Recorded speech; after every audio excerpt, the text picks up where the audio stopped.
Então, por que, Caio, há essa leitura, né, que foi feita desse evangelho, que é uma dessas igrejas as evangélicas que se utilizam, às vezes, desses textos para... dizendo você tem que estar nessa casa, você tem que estar nesse lugar, você tem que estar debaixo desse guarda-chuva, porque senão nada disso, senão você não vai ser atendido. Por que da onde surgiu essa leitura e por que isso? Isso aí sempre houve em todo o paganismo humano. Isso é coisa de bruxo que quer controlar a alma. Aí eles injetam medo no cara, um monte de juízos, eles inventam uma quantidade enorme de transgressões que não tem nada a ver com o evangelho. Aí o sujeito não se preocupa mais nem com o evangelho. Depois disso, a preocupação dele, o compromisso dele é frequentar o lugar, é obedecer ipsis literis o que aquele líder, na maioria das vezes, translocado, está falando, e cumprir o que ele fala profeticamente, em nome do Senhor. Aí pode ser uma coisa contra o Evangelho. Mas o pessoal também não é estimulado a ler e compreender por si só. Ninguém quer que as pessoas aprendam a andar com as próprias pernas, porque isso gera uma liberdade, dá uma autonomia, gera consciência. Pastor evangélico, claro, não são todos, mas infelizmente hoje em dia, talvez 90% deles não queiram que as pessoas aprendam o evangelho e andem com as próprias pernas e entendam que igreja não é prédio, que cobertura espiritual não é telhado, não é ter ninguém dizendo eu te abençoo e eu te amaldiçoo, porque ele também não tem nenhum poder sobre mim, a menos que eu entregue a ele essa disposição. E não é que ele vá fazer nada, é que eu vou me entregar à maldade dele e com medo do que ele diz que me acontecerá. E dízimo e dinheiro, que quando a igreja é modesta, ela só lembra o dízimo no fim do culto. Se quiser, bota aí. Se quiser, não. Tem que botar, porque senão você pode perder as bênçãos de Deus. Sim. E aí tem as igrejas caça-níqueis, que são verdadeiros cassinos religiosos, onde o cara, toda vez que vai, tem que botar dinheiro, e quanto mais ele quiser receber grana, mais grana ele tem que pôr. É uma relação de dinheiro com dinheiro. Prosperidade é dinheiro. Como você tem 2.000 pessoas num lugar, você conta essa história. Aí diz que tem que tocar a trombeta de Josué para derrubar os muros de Jericó da tua vida. Aí eles te dão aquela trombeta muito mal feita, mas você tem que deixar R$1.000 lá, 2.000, aí dá para você comprar a fábrica de trombeta. São milhares e milhares de reais e de dólares. No meio de 2.000, 3.000, haverá sempre uns 100, estatisticamente, que com aquilo ou sem aquilo, mas com a motivação de dizer Deus está comigo e eu vou ganhar, ele dá uma prosperada. Aí ele começa a ir lá na frente e testemunhar, olha, eu botei aqui na campanha dos 318, tal, isso, e olha só como é que eu ganhei agora. Um ano, eu dei uma prosperada. Aí vai estimulando aquele bando de gente que não pensa, ignorante, a fazer a mesma coisa. Tem gente que fica lá a vida inteira e não rola nada, né? Só piora. Agora, eu pego meu celular rapidinho ali, que eu anotei umas coisinhas que eu quero muito perguntar pro Caio, mas tem uma coisa, Caio, que me faz eu me questionar a respeito disso.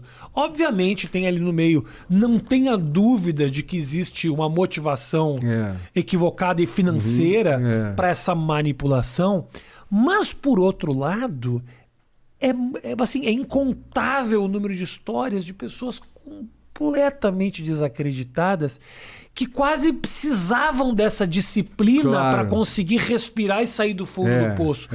Pessoas que colocam lá os seus R$1.000, mas por isso elas também acabam seguindo elas acabam melhorando de vida.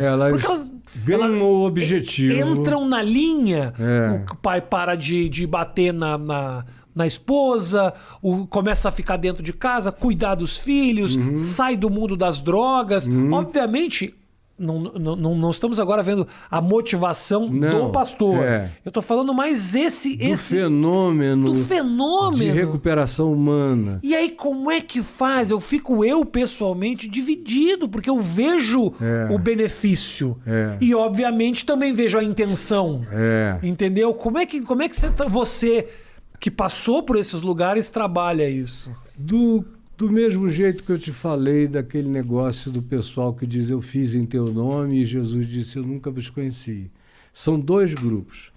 Tem aquele que manipula e que Jesus diz aparta-te de mim porque eu nunca te conheci. Ele diz, mas eu profetizava, eu curava, eu isso, eu aquilo. Jesus disse, olha, eu não sei quem você é. Tá. Isso é um lado. O outro lado é que tem as pessoas que foram curadas, que foram beneficiadas, que foram ajudadas, e, inegavelmente, é como se Deus passasse por cima do maluco, do lobo. Entendi. A Maria não tem nada a ver com isso, ela é sincera, ela é honesta, ela quer de fato melhorar. O sujeito está aflito porque ele não consegue parar de beber, ele gostaria. Entendi. Então eu vou dar um jeito disso acontecer. Acontece porque o cara começa a pensar de fato em Deus. Claro. E aí ele ganha uma motivação que é a mais poderosa de todas na Terra para ele se levantar, andar, seguir, progredir, ainda que as próprias motivações dele sejam rasas. Agora, é Deus? É Ele mesmo? Ou essa força dele mesmo é Deus? Não, é ele mesmo na maioria das vezes, porque o poder da automotivação e da indução motivacional praticada em nome de Deus, ainda que com métodos todo perversos e motivações todas equivocadas e com objetivos bandidos no processo, são verdadeiras quadrilhas às vezes, mas as pessoas que foram lá e que vão lá estão querendo se ajudar, cada um tem seu limite de compreensão. Aí tem um que só pensa em melhorar de vida, comprar um carro, conseguir refazer os dentes, isso e aquilo, cada um tem sua agenda, tem sua pauta. Sim. E é motivação pessoal.